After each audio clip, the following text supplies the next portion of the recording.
आज हम हिंदी व्याकरण का संज्ञा टॉपिक पढ़ेंगे।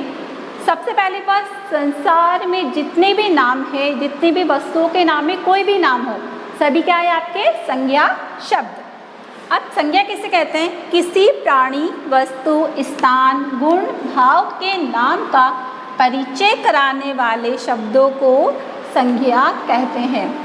किसी प्राणी का नाम भी हो सकता है, किसी वस्तु का नाम भी हो सकता है, स्थान का, गुण का, भाव का, इन सभी के नामों का बोध कराने वाले शब्दों को हम संज्ञा कहते हैं। अब बात करते हैं संज्ञा के भेद। संज्ञा के 3 भेद हैं: व्यक्तिवाचक संज्ञा, जातिवाचक संज्ञा और भाववाचक संज्ञा। जातिवाचक संज्ञा के 2 उपभेद बताए गए हैं, द्रव्यवाचक और समूहवाचक। सबसे पहले हम पढ़ेंगे व्यक्तिवाचक संज्ञा। व्यक्तिवाचक संज्ञा, जो संज्ञा शब्द किसी व्यक्ति, विशेष, प्राणी, वस्तु, स्थान का बोध कराते हैं, व्यक्तिवाचक संज्ञा कहलाते हैं।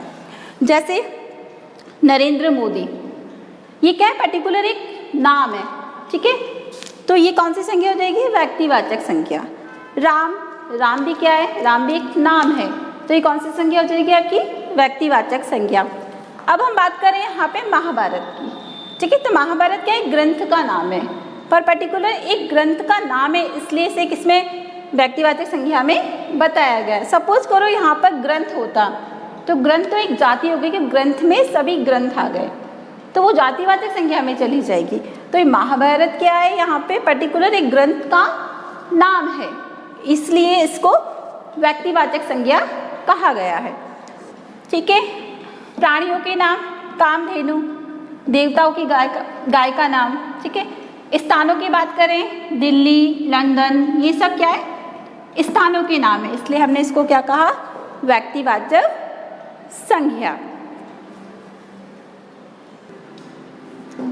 जातिवाचक संज्ञा, जो संज्ञा शब्द किसी जाति, समूह आदि का बोध कराते हैं, जातिवाचक संज्ञा शब्द कहलाते हैं। जैसे नदियाँ, अब जो नदियाँ शब्द है वो हमें जाति का बोध करा रहे हैं। यदि हम बोलते हैं गंगा, यमुना, सरस्वती, तो ये इनके नाम हो जाते हैं, तो वो किस में चला जाता है? व्यक्तिवाचक संज्ञा में, क्योंकि वो पर्टिकुलर नेम हो जाते हैं, ठीक है। इमारत, इमारत क्या है आपका? जातिवाचक शब्द है, ठीक है। जानवर क्या है आपका? जातिवाचक शब्द है, क्योंकि इसमें सभी जानवर की बात की जा रही है, ठीक है, तो ये कौन सा शब्द हो जाएगा आपका? जातिवाचक संज्ञा। इमारत, इमारत में जितनी भी इमारतें हैं उनकी बात की जा रही है, इसलिए कौन सा शब्द हो जाएगा? जातिवाचक शब्द। यदि मैं बात करती कुतुब मीनार की, तो कुतुब मीनार जो है पर्टिकुलर इमारत का नाम है, ठीक है, तो कुतुब मीनार क्या हो जाएगा आपका? व्यक्तिवाचक संज्ञा, क्योंकि वो क्या है? एक नाम है, पर्टिकुलर इमारत का नाम है, इसलिए उसे व्यक्तिवाचक में काउंट किया गया। इमारत क्या है? यहाँ पे एक जाति का बोध करा रही है, इसलिए इसे क्या कहा हमने? जातिवाचक संज्ञा, ठीक है। जातिवाचक संज्ञा के 2 उपभेद हैं। सबसे पहले द्रव्यवाचक संज्ञा और सेकंड है समूहवाचक संज्ञा। द्रव्यवाचक संज्ञा में इस वर्ग में द्रव्य पदार्थ आते हैं जिससे तरह तरह की वस्तुएं बनाई जाती हैं, जैसे लोहा, सोना, चांदी, घी आदि। जितनी भी धातुओं के नाम हैं वे सभी आपके द्रव्यवाचक संज्ञा में आएंगे, और जितने भी द्रव्य पदार्थ हैं वो सभी किस में आएंगे? आपके द्रव्यवाचक संज्ञा में। अनाज जो है, अनाज भी आपके द्रव्यवाचक संज्ञा में माना जाता है, ठीक है। लोहा, सोना, चांदी, ये सब किसी न किसी पदार्थ से बनते हैं, इसलिए इसे द्रव्यवाचक संज्ञा में गिना गया है, ठीक है। तो द्रव्यवाचक संज्ञा में वे सभी द्रव्य पदार्थ आते हैं जिनसे तरह तरह की वस्तुएं बनाई जाती है।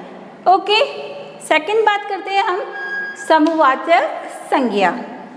समूह या समुदाय का बोध कराने वाले शब्द समूहवाचक संज्ञा शब्द कहलाते हैं, जो हमें समूह का बोध कराएगा।